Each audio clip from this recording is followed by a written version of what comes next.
guys, so we're about to take a look at what is going to be my last pop in a box, at least for a little while. Due to spacing concerns, I decided to put this one on hold. I really enjoyed it and the whole kind of mystery aspect of it, but because I don't have a lot of room for pops at this point, I've decided to really kind of focus on when I do get them to get specific ones that I'm aiming for rather than just kind of the random surprise. So this is going to be my last one, but we're also going to go ahead and take a look at what I did manage to snag from the summer convention collectibles that were put out in kind of coordination or collaboration with San Diego Comic-Con. So we'll take a look at that as well. If you are interested in Pop in a Box, link is down below. Definitely check it out if you are interested in seeing if this is going to be right for you. So far, the ones that I've received have been Star Wars and Disney themed, with one Star Trek that I did receive as well. So we'll see what this final one ends up being. So our final pop in the box is from Beauty and the Beast, and it looks like the box got kind of mushed up a little bit. So we did get Beast from Beauty and the Beast. So there's the artwork, and there is the box, and you can see the light's kind of catching it. It's the box, back of it is kind of dented up. So I did receive Belle, not from this series, but from another Disney series, but I do have a Belle as well. So I'm glad to have Beast as well, so that I can kind of partner them together, even though they're not from the exact same series. But yay. So that is my last pop in a box, and it's going out on a good note. I appreciate that. And again, if you're interested in Pop in the Box, do check out the link down below to see if this is going to be the right one for you. I have enjoyed it, so I would certainly, if you have this space and you have the extra funds, I would absolutely recommend it. It was a lot of fun to experience that. So now let's get into the convention exclusives. If you are a collector already, you already know that there were a number of stores and online retailers that, in partnership with Funko, had releases of different designs that were available in coordination with San Diego Comic-Con. And again, because of space concerns and obviously financial concerns, my decision in terms of hunting for these was essentially that I was not going to, you know, kind of kill myself looking online and buying a whole bunch of things. So my roll of the dice, so to speak, on this was essentially that there were a number of them that I was interested in. I was only really going to keep an eye out for things that were going to be available to me at local stores. So there are some options that wouldn't be available to me because we don't actually have those particular stores near me, and was basically just going to kind of roll the dice and see if I got lucky enough to actually get them. So the ones that I had been interested in potentially getting were these. Hey Hey from Disney's Moana and the Supreme Leader hologram pop from Star Wars, both of which were available on Amazon. The Flocked Lorax from Dr. Seuss, Harry Potter on his broom, the 2-pack of Aragorn and Arwen from Lord of the Rings, and the Flocked Tigger, all of which were Barnes & Noble. The Flocked Chippendale and the 3-pack of the Wonder Twins and Gleek, both available at FYE. Bodhi from Star Wars, available at Target. Tony Stark with Iron Man helmet, and the 2-pack of R2 and holographic Leia from GameStop. Akami from Fantastic Beasts, Baby with Dean from Supernatural, and Luna Lovegood all from Hot Topic. So I ended up waiting until the Saturday after all of the releases were sent out. So it would have been, I don't remember the timing. I think San Diego Comic Con started on like June 24th, whatever that Thursday was.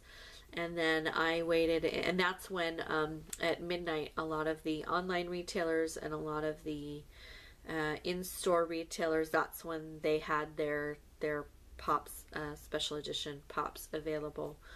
And from what I understand, there are some stores that had lines as soon as they opened on Thursday for those. And I waited actually until the Saturday after to go check out my local shops to see if any of them had any of the things that I was interested in. And that's kind of the way I approached it. I kind of figured that let the fates decide. If they're available, I'll get them, and if they're not, then they're not, and I just won't get them. So here is what I ended up getting. So the first one that I ended up getting was actually from GameStop, and it wasn't on my initial radar. When I went into the GameStop, what they had left was the Rock Candy Gwenpool, which I wasn't interested in. They had the Morrowind Pop, and then they had a couple others that I wasn't really interested in. And one that hadn't been on my immediate radar, but they did have, was the Mr. Clark from Stranger Things. And I am a fan of Stranger Things, but I hadn't initially planned on collecting any of the pops from it. Just kind of, you know, if I happened to come across them, I would do it. But this was the only one that this particular GameStop actually had that I was even mildly interested in, even though it wasn't on my immediate radar. And so I went ahead and decided to go ahead and pick it up because I figured maybe that was going to end up being my luck for the day, was that maybe this was going to be my only score, basically. So I decided to go ahead and pick it up, and I was glad that I did, because while I was doing that and chatting with the cashier, while she was ringing me up, actually reached out to another location nearby and found out that they had the last R2 and Leah still available. Apparently they had put it on hold for someone who never came and picked it up. So she was able to put that on hold for me. And so after I purchased Mr. Clark, I went to a nearby GameStop and got the R2 and Leia 2-pack. And of course it's the Leia as the hologram that's kind of the draw for this particular collection. So the box is actually a little bit dinged up. The top of it is bent. And so the box isn't in pristine condition. And perhaps that's why whoever it was that had initially put it on hold ended up not taking it. I don't know. But since I'm not as much of a box collector, box condition doesn't matter as much to me as long as it's, you know, still intact. That doesn't bother me too much. So I was actually really happy to get this one because this was pretty high up on my wish list initially. So pretty happy about getting that one. So those are the two that I managed to get through GameStop. Then while I was at GameStop, in the same area, there was also a Hot Topic. So I decided to go ahead and head over to Hot Topic to see if any of the ones that had been on my want list might still be available. And while I was there looking for those, I did come across, they were having a pop sale anyway, not including the con exclusives or the convention specials, but they were having a sale on their regular pops. So since I had just gotten Mr. Clark, I decided to go ahead and get 3 of the Stranger Things pops, because why not, since I was there and they were on sale. So I got Mike. Here's his art. And then I got Will. There's his art. Then I also got Dustin. his art.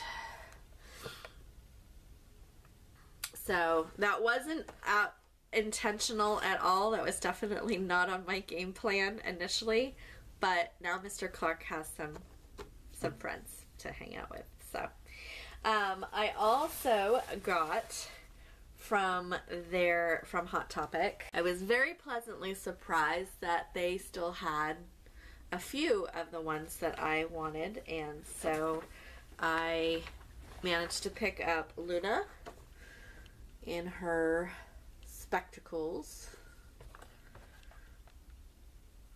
So there's her art. Very excited. Luna is definitely one of my favorite characters in the Harry Potter universe. So I was very happy to be able to add her to the collection. I also was able to get Akemi, which had me very excited. Let me show you the artwork. Akemi, of course, is from Fantastic Beasts in the Harry Potter world.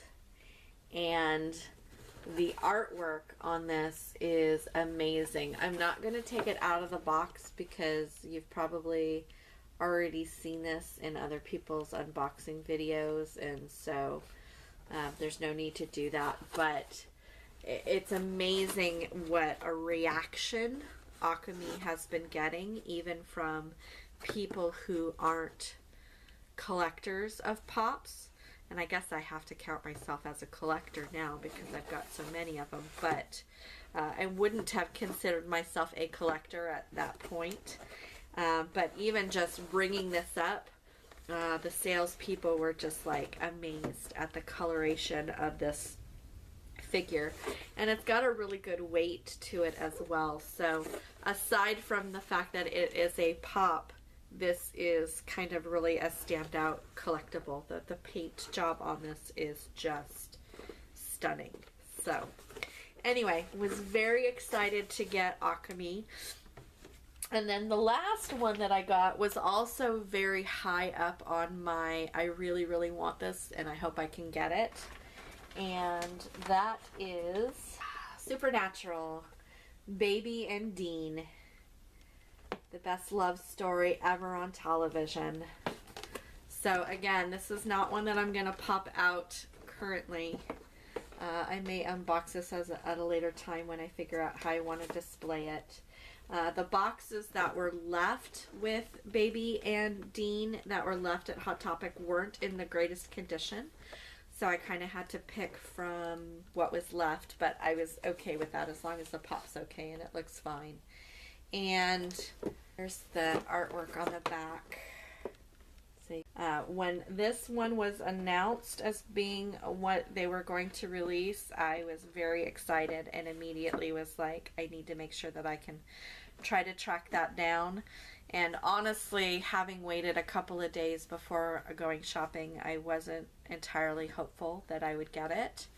And I was really excited about that. So even though I didn't end up with everything that I really wanted, I was really happy with what I did end up getting and was pretty okay with my let's take a chance, roll the dice kind of attitude with doing the shopping. So that may end up being a thing for me, just kind of seeing what happens. I did also get a couple of rock and roll t-shirts from Hot Topic while I was there because, you know, I was there and it was like a, you know, buy one get one situation, so why not? So I ended up getting a Pink Floyd Dark Side of the Moon shirt. And kind of a classic AC/DC shirt. So totally not pop related or SDCC related at all, but since I'm unpacking the bag, I might as well show you. So anyway, so that is my pop in the box and that is my convention exclusive haul. And I am still gonna kind of keep an eye out here and there, especially with some of the Barnes & Noble ones that I missed out on that I had wanted.